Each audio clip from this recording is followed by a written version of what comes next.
Yann Deslauriers, bonjour. Bonjour, comment ça va? Ça va bien, merci. Merci de nous accorder cette entrevue-là, on l'apprécie beaucoup. C'est la moindre des choses. On est le 7 juillet, donc à 4 heures, on est à quelques heures de votre spectacle au Régates de Valleyfield. Yeah. Je me demandais, je sais que c'est pas votre première fois en sol Campy-Valencien, vous êtes venu il y a quelques mois à la salle Albert Dumouchel, qui est pas loin d'ici. Mais là, ce soir, c'est votre première fois au Régates. Donc, je me demandais, c'est quoi votre rapport avec l'événement? Est-ce que vous connaissiez ça avant ou... J'adore la question parce que j'ai terminé mon show ici, moi, le show de ma tournée officielle à Valleyfield. OK. Et je connais les régates depuis que je suis tout petit. Je connais le festival, mais je suis jamais venu. OK. Et quand j'ai reçu l'invitation de l'organisation de l'équipe, j'étais super content. Je parle au nom de mon band aussi parce que on s'est dit, waouh, un bel événement dans une super belle ville avec du beau monde. Et là, le soleil annonçait les orages. Oui, c'est super beau. À chaque fois. Donc, on est très, très, très contents d'être là. Excellent. Donc, vous connaissez ça de nom, mais pas de... Oui, justement, oui, Okay. je connais de nom, mais je connaissais pas. Je t'ai jamais vu. Je t'ai jamais vu. Bon, excellent. Le 18 mai 2010, vous avez lancé votre premier album, Un pied à terre. Il y a beaucoup de chansons donc, que vous avez composées, dont Recommencer tout à zéro, que vous avez interprété, si ma mémoire est bonne, à la finale de Star Academy Oui, c'est ça, en 2009. Cette chanson-là vous a vraiment porté bonheur.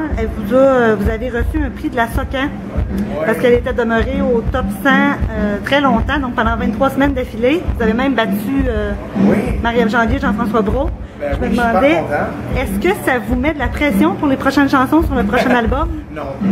Non? Je vais être bien franc avec vous, non, parce qu'un album, ça sort à une époque, ça sort dans un moment précis, dans un contexte précis. On travaille sur le deuxième album présentement. Tous les fois, les gens me disent, j'ai pas peur de ci et de ça. Non, parce que j'ai pas gagné Star Academy non plus. Je pense que je fais mes affaires avec une passion, avec une vérité qui est, je pense, flagrante. Et avec mon band, on tripe au bout. Donc, pour ce qui est des nouvelles chansons, selon nous, les tunes sont encore meilleures. Donc, je pense pas que... Je sais pas si on va faire 23 semaines, mais au moins, je pense que l'essence est là.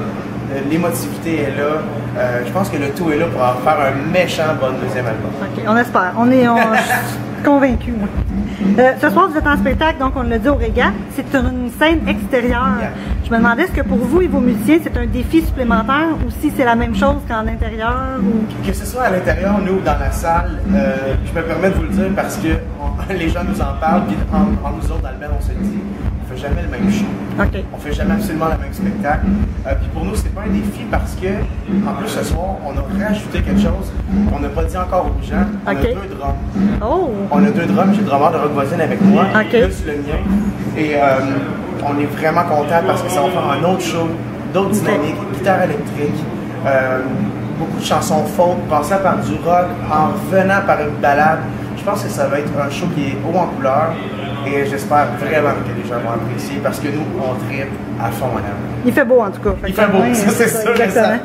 Parlant de vos musiciens, vous avez Scott Price avec vous. Je sais qu'il a été une inspiration pour l'album. Oui. Je me demandais, Scott Price, évidemment, on le connaît à cause de Star Academy, c'est le chef d'orchestre.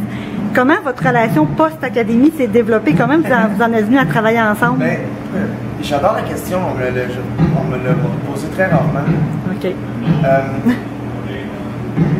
Scott Price et Jeff Smallwood et toute l'équipe avec laquelle je me suis entouré pour le premier album, j'ai trouvé ça exceptionnel qu'ils me tendent l'instrument, je vais dire comme ça, parce que depuis que je suis jeune que je les vois à la télé, depuis que je suis jeune que je les écoute, depuis que je suis jeune que je veux être bon comme eux. Parce que Scott Price a joué avec beaucoup d'artistes. Oui, énormément, et Smallwood aussi. Et maintenant, d'avoir mon propre band à moi, avec la bénédiction de ces Jedi-là, comme je les appelle, Scott Price et Smallwood, pour moi, c'est fun parce que c'est un show qui est plus actuel, plus axé sur justement une vérité. Il n'y a pas de clash entre les âges des musiciens. Et ils m'ont apporté, je ne sais même pas comment vous le dire, en une demi-heure. Il y a tellement d'affaires. Mais je suis extrêmement content et surtout très, très, très touché de voir que présentement, on travaille sur un deuxième album avec mon nouveau band. Ça fait déjà 1 an qu'on tourne ensemble. Et Scott est toujours dans les parages, il s'informe toujours de ce qui se passe. OK, il se tient au courant. C'est très, très, très important pour eux autres. Okay. Et ça me touche en tête. Excellent. Donc, je suis vraiment, vraiment content. Excellent. Vous êtes un chanteur qui est quand même engagé. Vous avez des chansons engagées. Je me demandais, là, avec le printemps qu'on a connu au Québec, est-ce que ça va inspirer une prochaine chanson? Non? Non, je ne penserais pas. Okay. Je ne penserais pas parce que la réponse est sec. Mais C'était avec un sourire. Non, j'ai trouvé le printemps, qu'on soit rouge ou vert ou noir, carotté, bleu, mauve. Pour moi, là n'est pas la question. Je trouve qu'on vit des trucs qui sont bizarres, qui doivent se vivre. Mais non, ça ne m'a pas inspiré, ça ne m'inspirera pas, je pense, une chanson parce que il y a d'autres artistes qui s'en ont servi, qui l'ont fait, et moi, et c'est correct pour eux. Moi, je respecte ça éperdument, mais non. Moi, je suis juste solidaire avec ce qui est avec l'humain. Quand l'humain est responsable, quand l'humain agit de façon cohérente et responsable, moi, je suis solidaire envers ça. OK. Parfait. Excellent. Puis la dernière question est facile. Qu'est-ce qui va se passer pour vous dans les prochains mois? Je sais qu'il y a d'autres spectacles extérieurs qui s'en viennent. Il y a plein de spectacles, il y a plein de festivals. On travaille sur le deuxième album, ça sort cet automne. Il n'y a pas de date exacte encore, mais vous allez savoir dans les prochaines semaines. Avant la fin 2012. Ah oui, tout à fait. Et après ça, on repart en tournée avec le nouveau show, des nouvelles tunes. Vous allez en entendre parler sur Internet, sur le web. Sur Internet, le web, pas mal la même affaire. Ouais, mais à la radio et à la télé, je pense que les gens vont être être informés. Et on a hâte de vous montrer ça parce qu'on travaille d'arrache pour faire des tunes qui sont encore meilleures, selon nous, que le premier album. Plus épuré, plus fort que cette fois-là, mais vraiment des chansons qui parlent d'elles-mêmes. Allez-vous en faire quelques-unes ce soir? Non, pas ce soir, parce qu'on a une formule spéciale ce soir. Mais pour ceux qui nous suivent, pour ceux qui sont là au spectacle, venez encore au spectacle, parce que vous le savez, à chaque fois c'est différent, les tunes sont différentes.